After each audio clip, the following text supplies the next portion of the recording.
All right, what is up, everybody? Welcome back to another day of SaberSim's DFS Office Hours. Thanks for tuning into the stream today here. If this is your first time watching this recording or stream, this is a live Q&A style show where I answer questions from SaberSim users about how to get the most out of the product, DFS strategy, how to build winning DFS lineups, right? I answer questions live. I am here live for a reason. I want follow-up questions. I want clarifying questions from you guys.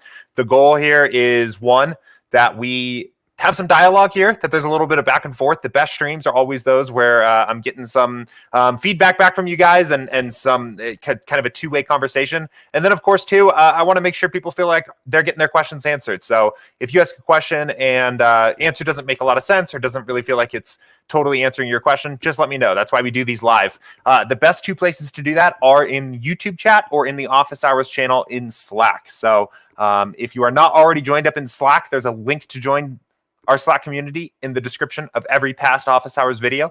It's a great place to go get joined up there, but YouTube chat is just fine.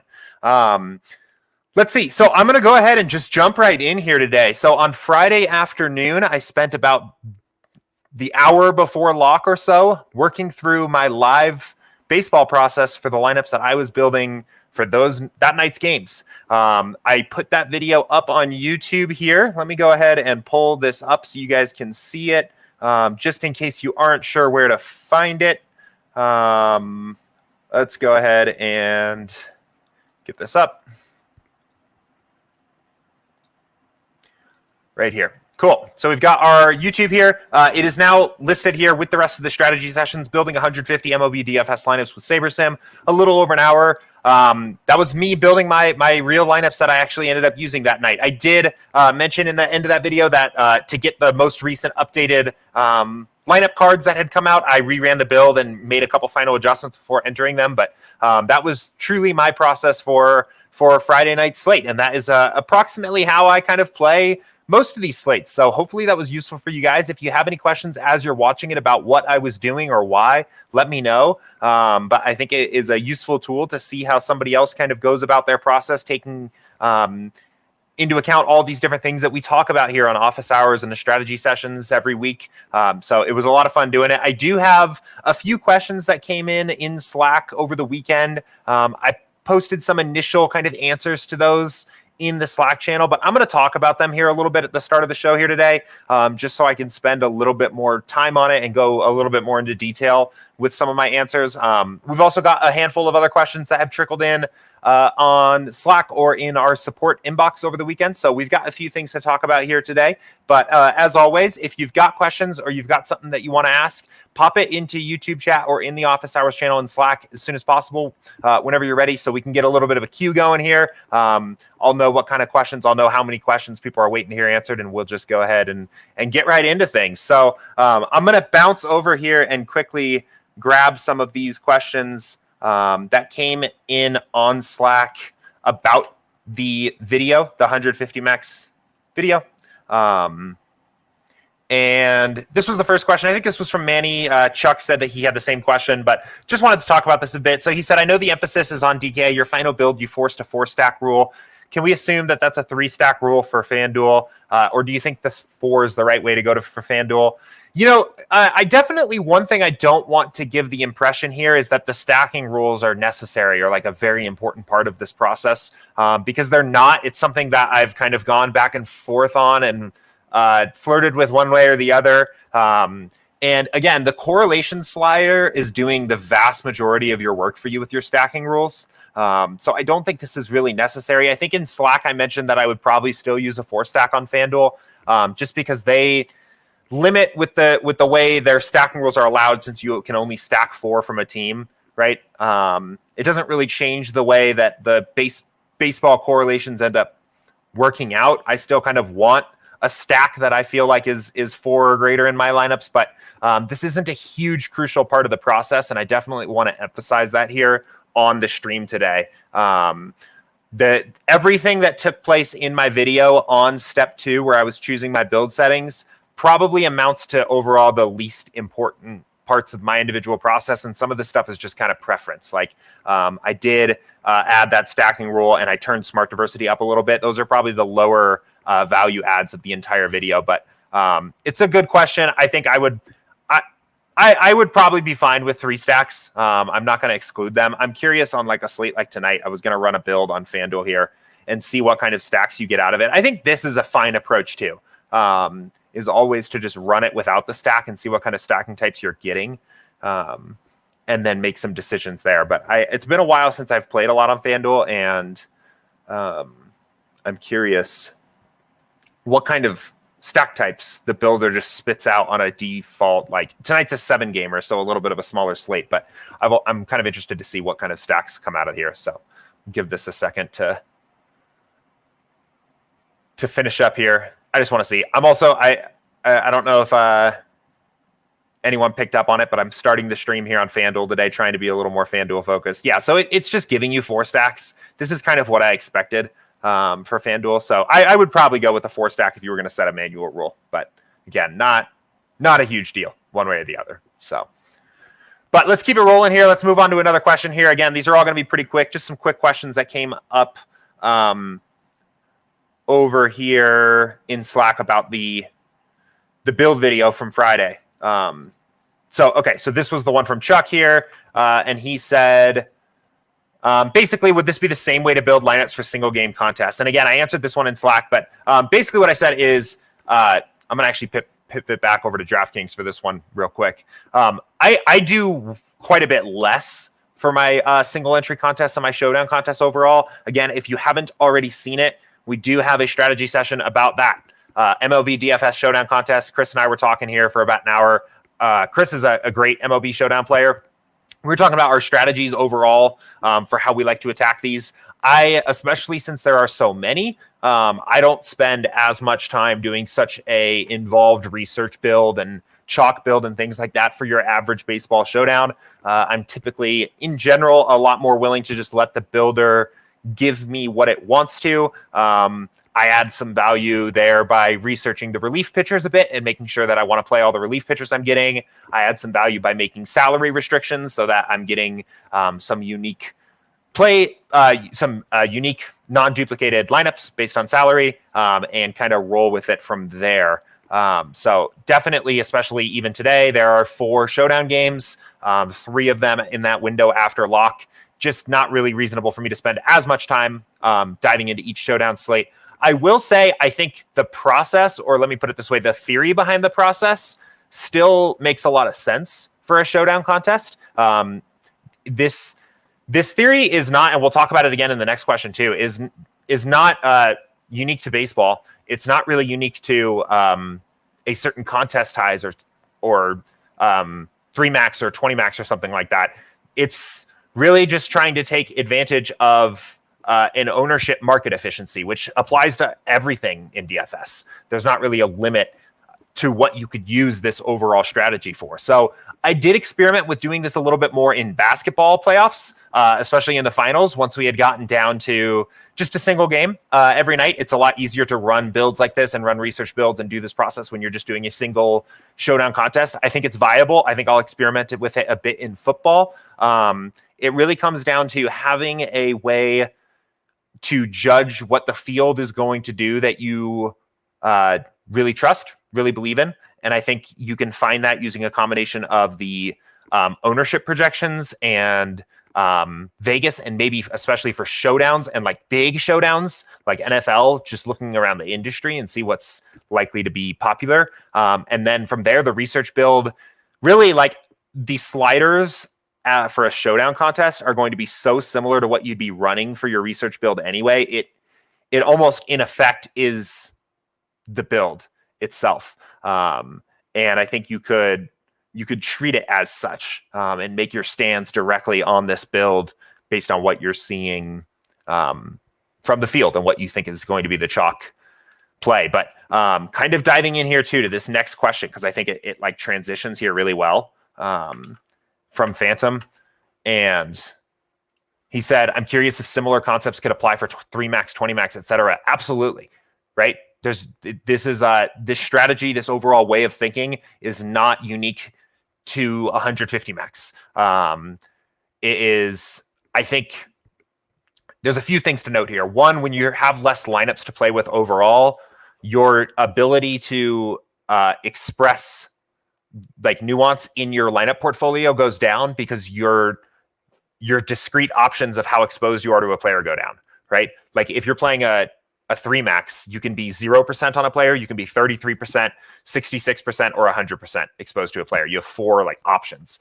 Obviously, you have so many different ways you can be exposed to certain players or team stacks when you have 150 lineups. So as you're going through and figuring out where maybe your stands are, either fading or being overweight on certain stacks or things like that, your ability to express that in your lineups goes down a bit when you have less lineups to work with. So that's one thing to note there. Obviously, with a single entry, you're either in on a player or you're out.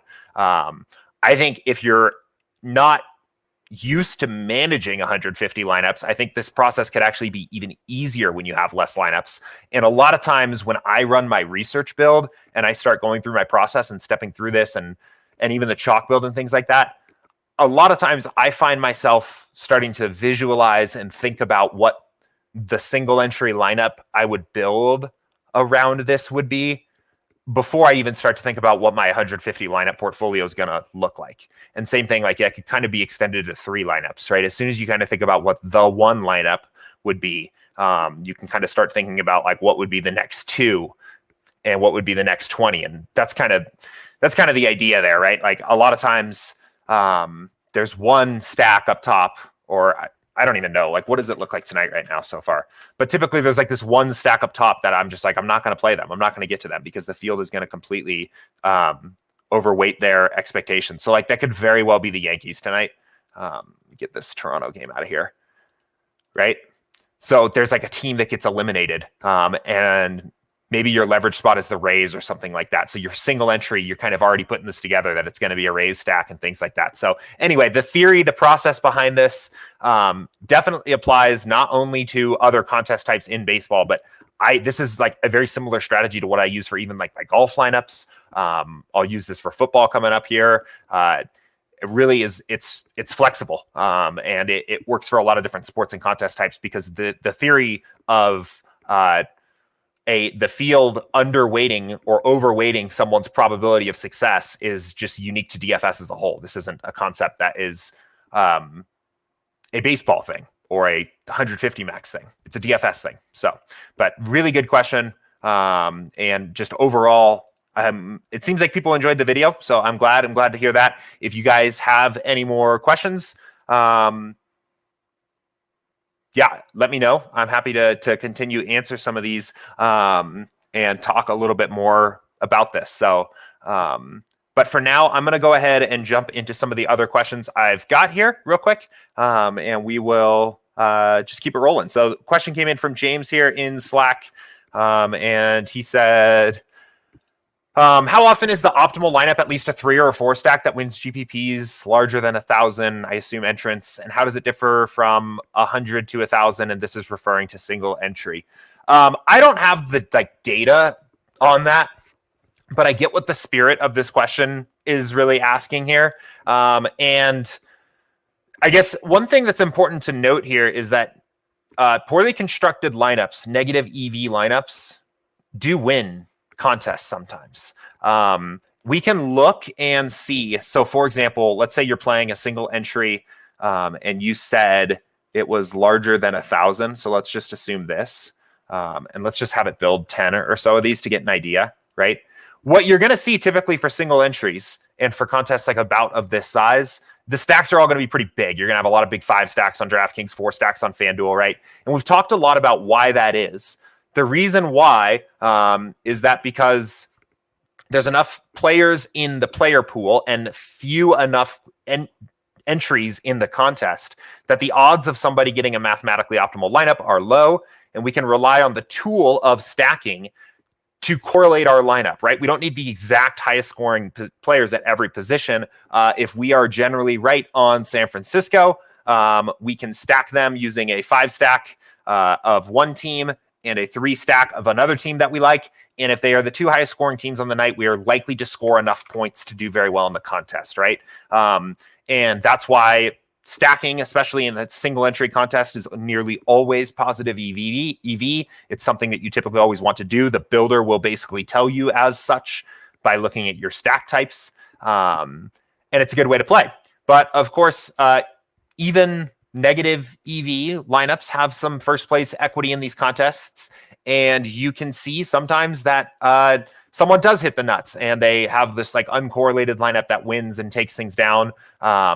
And when that happens for a very high profile contest, like that happens often for things like football milli makers, because there are so many. Yeah, Aaron just said easier to get one thing right than to try to get 9. That's exactly the idea, right? But the fewer players in the player pool and the more lineups in the contest, the more likely it is someone's going to get 9. And that's why our stack sizes sometimes come down a little bit on those bigger contests. But on something as big as like the football milli maker, like for week 1, there's just an absurd amount of entries for DraftKings. Somebody's going to probably take that down with an uncorrelated lineup because they just hit.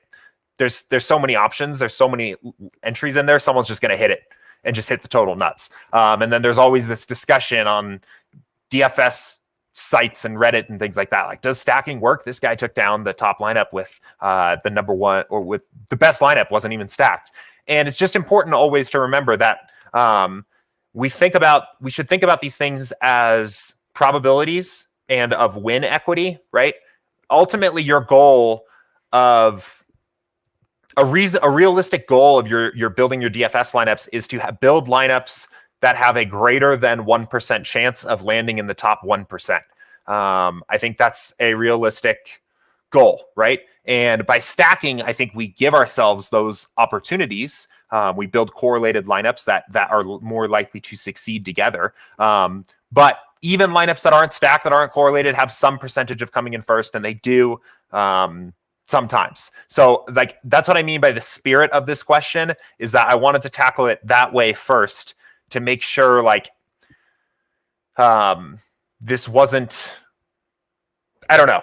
I just want to emphasize, just because a lineup wins a contest, or especially since you use the word optimal here, like the optimal lineup, these are kind of two different things, right? How often is the optimal lineup versus how often is the lineup that wins the GPP? Those are two different things. The optimal lineup is going to be very rarely a 3 stack or a 4 stack, right? And we can see that too. If we want to find the mathematical optimal, we can turn correlation to 0. A lot of you guys have seen this before. Ownership fade to 0, smart diversity to 10, and have it build 10 optimals for us. And what this is going to do is it's going to pick out for each lineup a random game sim from our thousands of game simulations, set those players' projections to what they scored in that game sim, and give us the mathematical optimal lineup for that particular game, right? And set of games. So it's as if we simulated the full slate of games 10 times and picked out the mathematical optimal. And let's look at what these lineups look like. See? Okay. 2-2, 3-2, 2-3, 3-3, 3-2, 2-2, 2-2, right? But we don't need these lineups. And these lineups are very hard to pick. They're very hard to build and just be right. You don't need these lineups to win this kinds of contests. But these are the kinds of lineups that end up being the mathematical optimals. So in terms of the 3 or 4 stack that wins GPPs larger than 1,000, again, I don't have the data on that, on what actually wins. What I do know is that the bigger stacks generally seem to win more often than their lineup share is in the contest, which would imply that there's some positive leverage in building lineups like that. So even excluding the factor of correlation and how nice correlation is as a tool to make our lineups succeed altogether, it even seems like that lineup construction is just underweight in the field. Roto Grinders has some like Slate IQ articles about that I think are a little bit interesting. I know there's a lot of data on just free on Twitter, people talking about how often a 5-3 stack is played versus how often it wins. And it seems like those two things, they win more often than they're played, which means there's positive leverage there.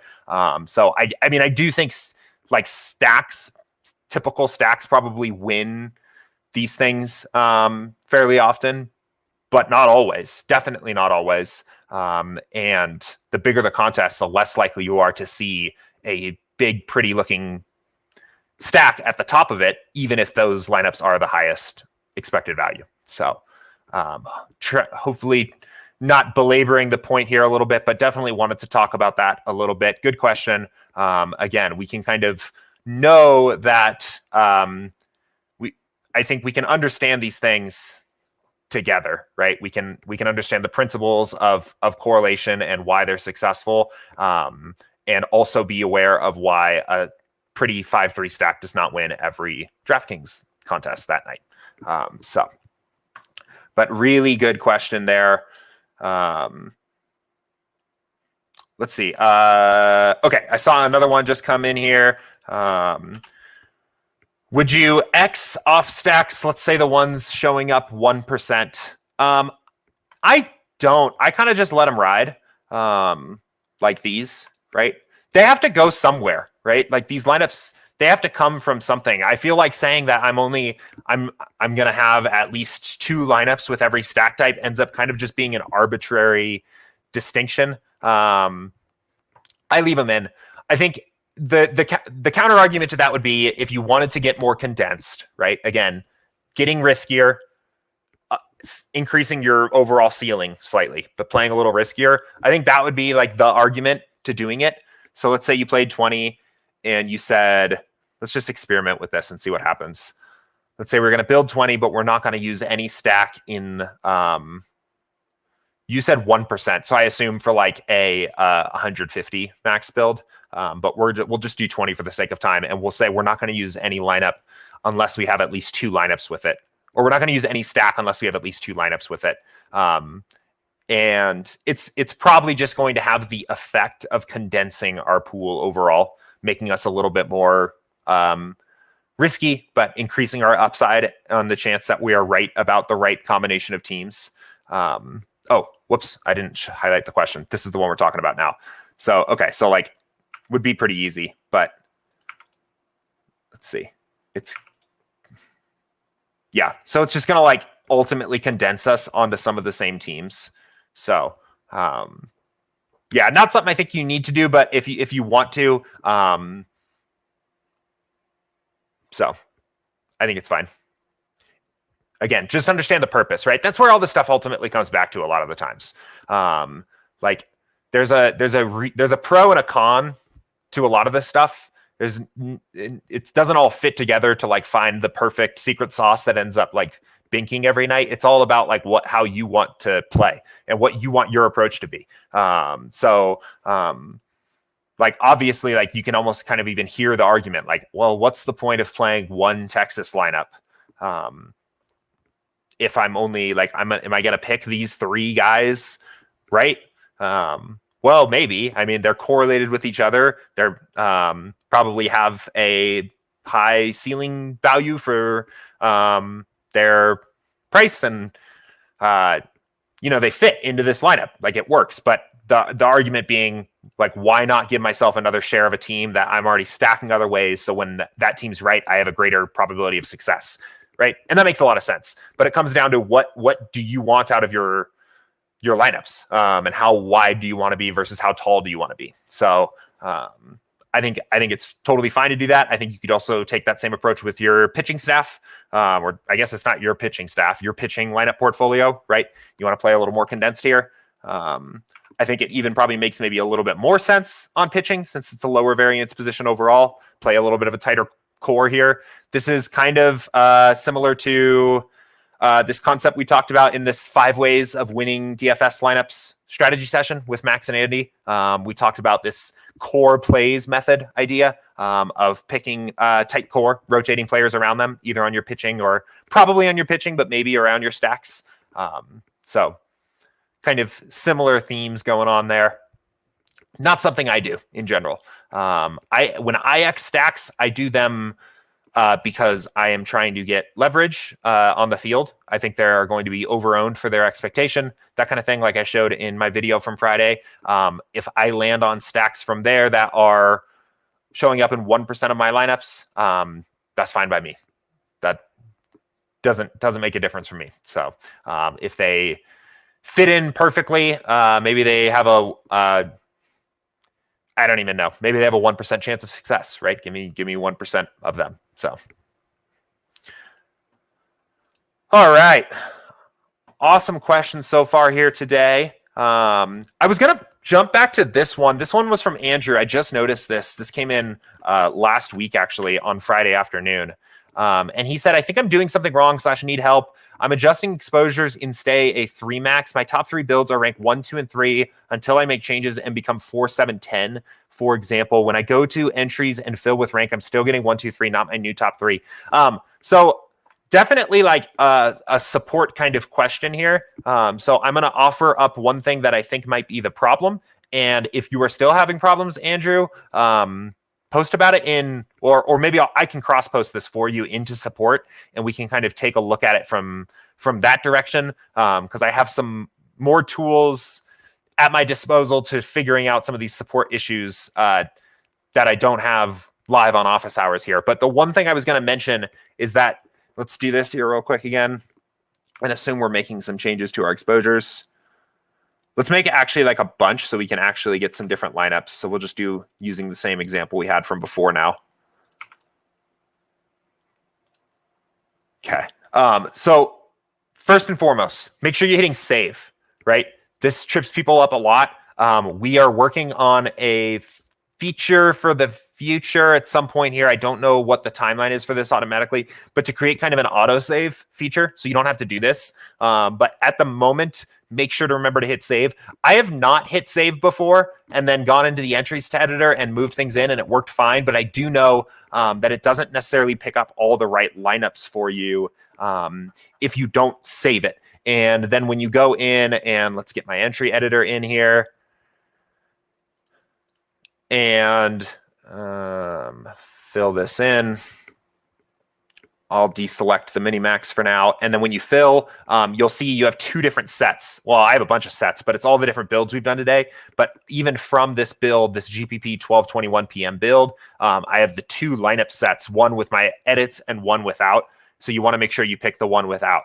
So, Andrew, I don't know if you're watching here today. I know you are here often. I know you are pretty familiar with the tool. So I don't know, maybe you are already doing save and it still didn't work. If that's the case, let me know. And I will take a look at your session or something and maybe figure out what's going on. But that is the first thing that came to mind of what is probably happening there. So just make sure to hit save before editing things in and moving them into the entry editor. So, because that can definitely trip people up.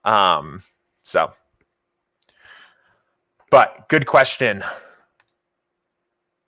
Okay, cool. So I got another question here. This one came in from support, and I'm going to post this. This is a golf question. A lot of ways to take this. But the question said, when I'm building my golf lineups, I'm only getting low-end players. Must be doing something wrong.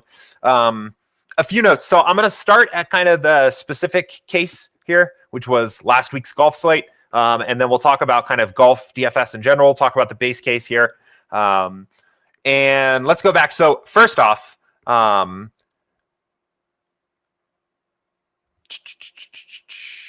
we did not have golf projections for the Olympic slate. So because it was a bit of a unique format, no cut event here with, well, it looks like we had some women's projections. I didn't know those were up there. But a no cut event with like a 72 round or a 72 hole overall, just like event. It was difficult to create sims for it. So we unfortunately didn't have projections. So I still wanted to pull up the slate here, at least to talk about it. Where is, well, I don't even know where the slate is now. I guess it doesn't really matter. The one thing I'll note though, is that, talking about the specific case here. So I'm assuming that this user here uploaded their own custom projections and worked from there off that. Because this is a no-cut event, it does spread out the field and the ranges of outcomes for players, right? You remove that downside, everybody gets to play 4 rounds. The best plays are going to be projected even higher. The worst plays are going to be projected even lower. So what that can mean is that you can kind of get a concentration of certain players that maybe grade out just a little bit better on their base projections, right? If you've got a 6K or something like, again, it's a little bit difficult because I don't know, I can't run a test build here. I don't know exactly what the projections you were using were, but that would be one thing to watch out for, right? On a event that's going to play a little easier, like a no-cut event plays very easy, regardless of what the course conditions are. You are more likely to get a more condensed player pool. You're more likely to get more exposure to the plays that are very well projected. because the spread of points is more spread out than a typical or even a hard golf event, right? The majors where they're playing on difficult courses, a lot of times you have this big condensing of projections. You end up with very wide player pools. You'll get a wide range of players. So like looking at this, I'm only getting low end players. Again, I don't know exactly what the exposures look like here or what the projections look like, but if you were getting a lot of a very specific set of low salary players, it might be because the projections overall implied to the builder that they were very strong values, even if they were cheap salary players. So again, that's kind of on the specific case here, but on the base case overall, let's see, do I have, do we have the slate up for this week already? It'd be nice if we did. We don't have it simmed yet. These will be up soon. A little early here still on Monday, but these will be up soon. More in a general way here, this is definitely something that I think I've noticed here before as well in my process, and I think you can add a lot of value by trimming your player pool overall. We actually talked about this a bit. Again, I'll plug another strategy session here video while I can in this how to beat PGA DFS for the US Open. This is not US Open specific. You can watch this video if you like golf DFS at all. And one of our key takeaways in this video about beating golf DFS was trimming your player pool, right? Removing players that have a significant downside and limited upside. By what we recommend was looking at their percentages to make the cut to top 20 to top 10, etc. Players that have less than a 50% chance to make the cut have significant downside. Players that have less than a 10% chance to make the top 20 probably have limited upside. Those players can be good players to trim from your player pool. The reason why it can be important is that if you are playing, especially some of the biggest contests that there may be on a particular slate, your ownership fade slider starts to come up here to something like moderate or sometimes high. Ownership is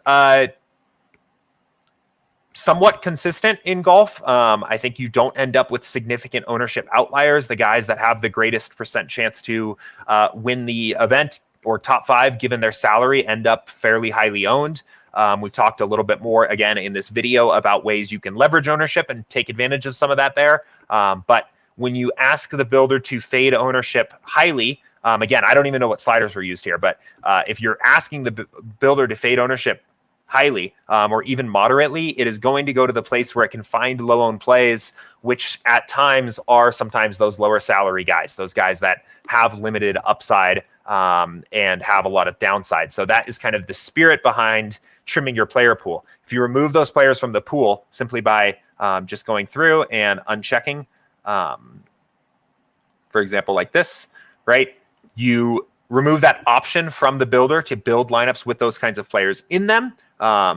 And it will instead find you lower owned plays that have higher upside for their contest, right? So even if they are absolutely higher owned, it will use them because it still has to fade ownership in some capacity. So I typically use some combination of removing players that have less than a 10% chance to top 20 and less than a 50% chance to make the cut. At least in cut events. Obviously, again, the Olympic golf tournament was a bit of a weird situation, but if you have a high ownership fade slider or even a moderate ownership fade slider and the whole pool available to you, you will definitely leak in some of those guys that have lower projections, lower upside overall. And that's kind of why I think there can be a big value add of trimming your player pool there. So also, obviously, I mean, editing exposures in step 3 would be another way to go about this, right? If you're getting 30% of some min salary guy, right? That might be a lot, but maybe it's an indication that that player has some upside. And if he fits overall, maybe if you expect him to be 1% owned, you get 10% exposure to him instead. And you can do that. Again, we'll get projections up for this soon, but you can do that live in step 3 by setting a maximum exposure of say 10% or so like that. And go from there. So I can't remember, this came in from I don't remember whose name this was, but I will get you a recording of this and let me know if that helps. If you have any more specifics about what exactly the problem was here or like what you were seeing, again, happy to help. I think what probably makes more sense here is as soon as we run our sims and get our projections up for this week's event, give it a try with a test build there, run it there, see what you're getting, because last week's Olympic event with us not having projections is a bit of an outlier, going to be a little bit difficult to triage because there will be some other custom projections in there that I'm not super familiar with. So I would say try some of these ideas that I just talked about for this week's event here. I think it's the FedEx this week. So, and we can go from there. So, all right, cool. We still have some other questions trickling in here. I see some, a few rolled into YouTube chat. So that's great. We'll keep it going. Question from Ryan here. Do you think NFL DFS is similar to MLB where the SaberSim's model's strengths are highlighted most? Correlation, upside, smart diversity. Yeah, I think it's a smart point. I think it's a sport that benefits very well from what we are attempting to accomplish here. Again, having the dynamically derived or simulation driven projections or simulation-driven correlations and ranges of outcomes in sports where ranges of outcomes are like diverse and different, and also a sport where correlation is emphasized, you really get to see the value of SaberSim shine. I think NFL and baseball are probably the two sports that immediately pop into my head where you can really benefit from that. I mean, I think League of Legends and some of the esports too are examples of that as well, where the field just really struggles to understand correlation and upside, and the variance of those sports. And I think that's where the simulations can really, really help out. I do think there's a huge edge to still using it in sports like basketball though, too, where there's correlations are a lesser factor. They're a little bit more complicated. They're not as clear. And obviously ranges of outcomes are a little bit tighter. Most players are normally distributed. They're not as variant. But I still think there's a lot of value out of simulating the games and getting to use things like smart diversity to capture upside, capture real ranges of outcomes is huge. But yeah, baseball and football, I think, are in particular really where the model and I guess the model and the builder here, I guess, in some ways are two different thing. So I do think, I know Matt and Max and a few other folks have said that baseball is our best model here before. I think the builder strengths of correlation and finding upside and taking advantage of smart diversity are probably highlighted most in these two sports. So, but good question. I am very excited for football. So excited to see some football questions trickling in here. But let's see. Question from James. On FanDuel, they've got a 305 slate that includes Toronto and Cleveland, and their 705 includes many of the same games in the 705 main slate. How do you approach building a lineup here? Okay, so it's like they have an all-day slate, it sounds like, probably. Let's look. FanDuel does this a lot. Yeah, so they'll just have a game that is... They'll have a slate that's all the games that day and includes Cleveland and Toronto. Here's what I would do. I would, first of all, use the same principles that I talk about here all the time. I talked about in my video on Friday. I think you can just treat this as if this was an 8-game slate. Build your lineups. Obviously, you need to get in by lock here at 1:07 local time for me, and then take advantage of what I would do is take advantage of our late swap tool. I don't have FanDuel lineups for tonight. And late swap again at the start of the main suite of games here by refreshing your projections, maybe doing a final kind of check through on your Vegas board or your research build. Make sure nothing is kind of dramatically changed. But that is how I would tackle it. I think there's probably actually some edge in a contest like that because a lot of people out there don't have a late swap tool as robust as SaberSim does. And I think this slate is kind of well set up to take advantage of that. So if you haven't already tried it, the late swap tool is pretty sweet. What it does is it will take all your lineups. It'll look at all the lineups that you originally built. It will lock in the players who are in those lineups whose game has already started. It will exclude any players that aren't in that lineup whose game already started. And then using the same slider settings or different slider settings if you want, it will actually rebuild the best lineup around them, still taking into account correlation and ownership fade and smart diversity and things like that. So it is a pretty awesome tool. It is, I think people in general don't late swap enough. Most folks probably just don't even at all. And those that do don't have really a tool that allows them to like take advantage of these things and take advantage of the effects of correlation and get dynamic stacking rules and get dynamic stacks and things like that without setting a lot of rules. If you've ever used a traditional optimizer that does try to late swap or has a late swap feature, all of the rules and all of the settings and everything that you have to set that we can kind of avoid here by handling correlation dynamically and things like that get in the way when you're late swapping. It's very hard to late swap with a traditional optimizer because all of a sudden you have to break all these strange grouping rules and stacking rules you had to put together to even get the lineups you wanted, that when people late swap, they often end up late swapping into lineups that are negative EV or less correlated than the ones they started with. So I think this could actually be a great contest to squeeze out a little extra edge, especially if when lineups are coming in, lineups change or are different than what they expected them to be, or maybe a pitcher gets scratched or things that just in general force people to have to shake things up. I think these could be pretty high edge contests. So let's see here. Few other notes on this. James said, irrespective of if you play FanDuel or not, I think it can be helpful in slates where games overlap. Yeah. So, okay. So then taking this from the other standpoint of like, if you're playing both the all-day slate and the main slate, how does your overall lineup portfolio look like for that overall? So I can't relate exactly to FanDuel on DraftKings. I do like it works both ways. I do typically play, so like I'll play all three of these slates where I'm playing the 705 in the main slate and the turbo and the night. So there is some inter-slate correlation there.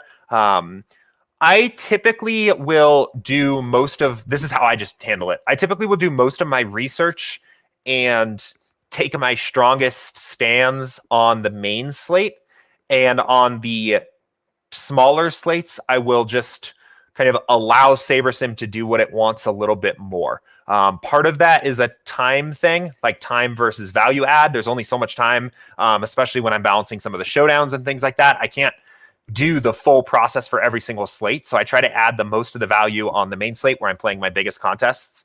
And then I'll kind of just let myself get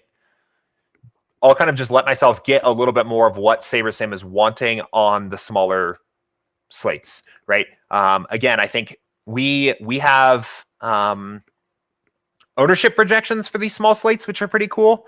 And I think the effect, well, let me put it this way. I think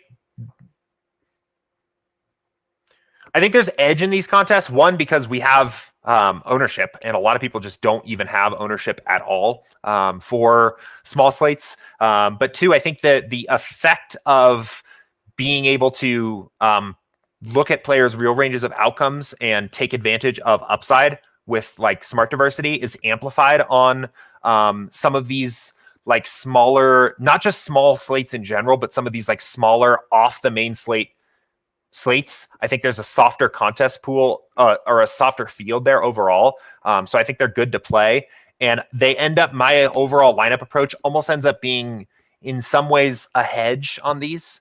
So like, for example, I mentioned on the main slate, the team that it looks like I probably end up Xing or limiting some exposure to is the Yankees tonight, based on where some of these Vegas trends are going. I won't necessarily do the same thing if I'm playing the 705 turbo. Like if the builder wants to use a ton of Yankees on this build, I'll kind of just let it ride. And again, like some of that is a time thing. You can't put in an hour of research into every single slate. Second of that is that I think the field is a little bit softer, and I think the strength of SaberSim shines a lot on these smaller slates. So like if I looking at the ownership projections of teams and using the slider settings for the contest type that I'd be playing, if it wants to use a ton of the highest owned team, then I think that's great. Then I'll just do it. Yeah, and that's kind of my approach overall. So like two kind of ways to answer that. One, I'm sure on this FanDuel all day slate, because a lot of people aren't even going to, or don't know how, or don't have a good tool to do it. This is probably a soft contest, or a softer contest style, because we can late swap dynamically and do it very well. And two, if you're playing on FanDuel, it's a little different because these slates are almost identical. Like I think you could tackle them the same way if you wanted. But I would probably say spend your time and spend your effort on the slate where you are investing more, which is almost certainly going to be the main slate. So that would be my approach if I was playing both of these. I would set my lineups for this. I would enter it at 307. I would late swap at 5, and I would spend most of my time and energy researching and planning for the main slate, which is the slate where we need to get additional leverage because we're playing bigger contests anyway, right? So, but really good questions.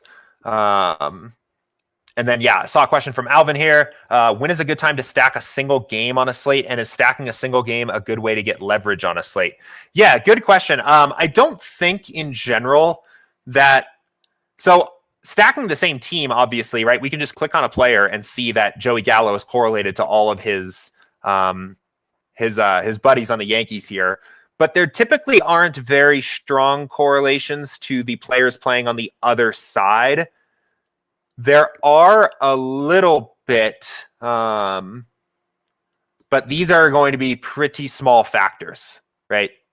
And I don't even know if this is consistent across every game. So yeah, it looks like, I mean, there are some very minor correlations on a team batting against the other team. I wonder, am I picking... No, yeah, okay. So very minor. I would say it's probably... I don't think it's something that I would be either forcing or intentionally avoiding. If I got them, great. If I didn't, that's fine too. I don't necessarily think I don't think it's a reliable way to get leverage here. I think you're gaining a lot of leverage probably from just using stacks in general. Like, I think the leverage that you are getting on the field by playing for example, a Philly 5 stack and a Washington 3 stack, just because of that overall construction is not played as often as it wins. You're probably capitalizing more on that overall form of leverage than you are from the fact that you've happened to have created a game stack compared to the game stack's chance of winning, right? So, again, I think the correlations are so small here that even with a high correlation value for your sliders, I don't think they're going to present themselves like often in your builds. And then if they do, I don't think they need to be eliminated. I also don't think they need to be emphasized or added. We'll see in football, right? The correlations between, we could even pull up maybe a old slate. I'm just starting to get excited, but in football, yeah, okay, week 2 of 2020, this will work. Players are much more correlated with the players playing on the other side. So like someone like Devontae Adams was playing against Detroit in this particular week. Like you can see, these are significant correlations, right? Or at least like more significant, right? These are the same level of correlations that players have to other hitters in their own order. So in that way, like it makes a lot of sense to do game stacking. And we actually, oh, there's even an old build in here. We actually will even have this tab for game stacks, right? Like it's such a useful part of the process overall that we want to highlight it and show off what games you happen to be game stacking. So I don't think in baseball, it looks like there are some like micro correlations there. I don't think it's a significant enough factor that I would be forcing it in. And I think you get, or excluding it, right? And I think you get enough leverage on the slate overall just by stacking in general than by forcing in game stacks. So cool. Let's see. Kirby said, "Why is giant squid exceptional in your tool?" I don't know what his process exactly looks like. I can say why users in general, I think, find success with our tool. I think why we have a lot of exceptional people using the tool. Particularly what makes us different and what we are doing that I don't think anybody else is doing, at least doing correctly out there, is we simulate every game on the slate thousands of times, play by play, and determine players' ranges of outcomes and correlations to one another based on those game simulations. So we don't just come up with raw projections for players by creating these monstrous spreadsheets to deliver a raw projection, right? When we say Joey Gallo's average projection tonight is 10.94, we really mean that is his average projection across all of these different game simulations and show you the ranges of outcomes of these players, right? It also allows us to say just how correlated is Joey Gallo to the other players in the Yankees order. Well, because we simulate every game thousands of times, we can come up with coefficients of correlation and actually quantify how correlated players are with one another. We can take advantage of this data, and we make it very easy for our users to take advantage of this data by using, instead of grouping rules and stacking rules and all of these different kind of old traditional optimizer type rules, we use back-tested data-driven sliders to determine just how much correlation you want based on the correlation values that show up in the game sims, how much you want to fade ownership. And then smart diversity is probably the coolest slider here. What this does, the higher this is, this uses smaller buckets of randomly sampled game simulations to set as a player's projection each time we build a lineup. So that allows you to get upside in your lineups. That allows you to get diversity in your lineups. And it's way better than doing something like using ceiling projections or using traditional randomness, right? That don't really take into account real ranges of outcomes of players. So it all comes back to the sims. And this is all put together to basically allow users to create lineups that are stacked appropriately, that have upside and that fade ownership and get leverage to an appropriate level for the contest without having to spend a ton of time. Oh, this isn't the right build. Let's go back to this one. Without having to spend a ton of time putting in all these rules and all these grouping types and stack rules and things like that. So yeah, this is the one. So you can see, right, for a 20 max build, we got all these nice looking stacks. We've got lineups that are built for upside, and we didn't have to spend any time putting in rules here. Or anything like that. So that is really kind of what makes us different. I think it allows users to be exceptional quickly, and it allows users to spend their time doing the stuff that makes DFS like fun and strategy. I actually recorded a video on Friday here. It's on our YouTube channel. It's called Building 150 MLB DFS Lineups with SaberSim. It's a little over an hour, and it talks about my real process of how I used the tool this past Friday to build my lineups for the main slate. And over the course of an hour, I think almost the whole thing is strategy and research and I don't know, having fun building my lineups and figuring out how I want to tackle the slate. I'm not going on there and saying this is how I made my stack rules for the 3 teams I want to use as major stacks. And then I went in and set my stacking rules for the teams I want to use as minor stacks. And I don't want to use the chalkiest pitcher and the chalkiest hitter together, and I'm setting all these rules. And most of that video is my own research, my research process, and then building lineups from there, taking advantage of SaberSim's lineup builder. So I answered that kind of generally. Again, I know we get some questions like this sometimes where people are like, what's Giant Squid doing? But I think our tool is flexible and exceptional in and of itself, that allows users to add their value by taking advantage of game simulations. So maybe my little elevator pitch there. But Aaron said, can't wait for the football vids. Yeah, we're talking about it now. Starting to plan what that's all going to look like. It's going to be fun, man. So getting our content planned out for the first couple months of the football season.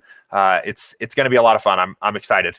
It's coming up on us quick here. So DraftKings, I don't know if you guys saw, does have their salaries up for week 1 now. So if you want to start poking around and messing around in there, we don't have the slates up just yet, but still very early. But if you want to start hand building and looking at the salaries and trying to figure out where you think the value is going to be, it's kind of fun. So I'm glad they posted that. But so.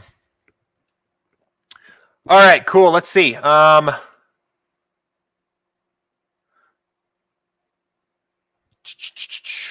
don't think I see any other questions. I did just get this one in from a DM here. I'll go ahead and answer this since we got a few more minutes. And this question said, what do you like your settings for main slate? Smart diversity all the way up to 10. So first off, I would say starters, work with the defaults. Again, I've mentioned this before here, but these defaults are not just what we think makes sense for the contests. These are done by literally taking past contests that fit into the size of the contest that you are selected. So if you're playing a 20 max, right, say 10K to 50K, something like the quarter jukebox or maybe the four seamer or something like that, right?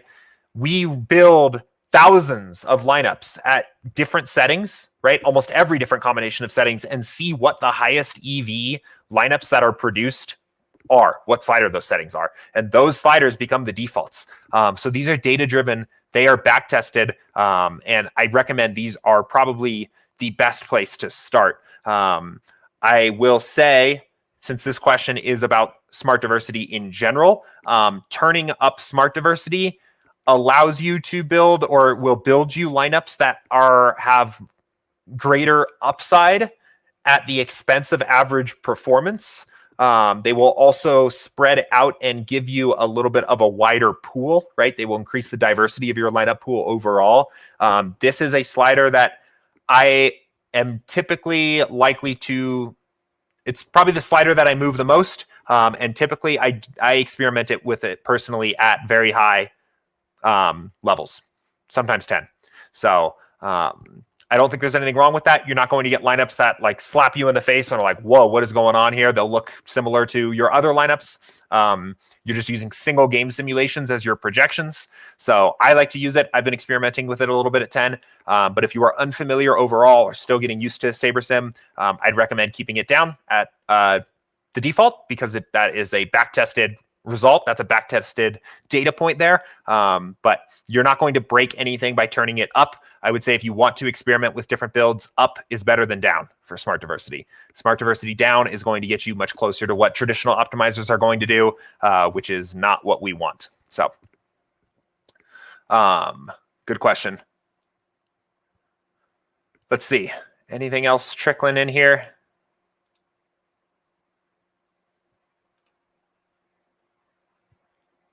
Doesn't look like it. Looks like that's about it. We used up our full hour here. Fun show today. We talked a little bit about some of the follow-up from my video I posted last week about me building my lineups for my live Friday main slate, I guess. We talked a little bit about stacking rules, or not stacking rules, but stacking types and optimal lineups versus lineups that you need to win a certain contest. We talked a little bit about golf briefly and managing a player pool and the importance of that. A little bit of NFL stuff here. We talked, I guess that's about it. A little bit more on the game slates, game stacks and stuff like that too. So a lot of great questions today. It was a lot of fun. Thanks everybody for tuning in. Again, I do the show every weekday, Monday through Friday, 2 p.m. Eastern. So join me back here again tomorrow. In the meantime, if you have questions, pop them into Slack or email us, support@sabersim.com, and we will get to them live tomorrow. We also we'll be doing another strategy session again this week. So still working on exactly what that's going to look like. Again, in an interesting part here of the year where we are starting to just slightly think about maybe some football stuff. So probably not for a strategy session this week, but that is on the way. I will let you guys know when I have more information on what we are doing for this week's strategy session. But I will see you guys again tomorrow. In the meantime, enjoy the slates tonight and today, and take care. See ya.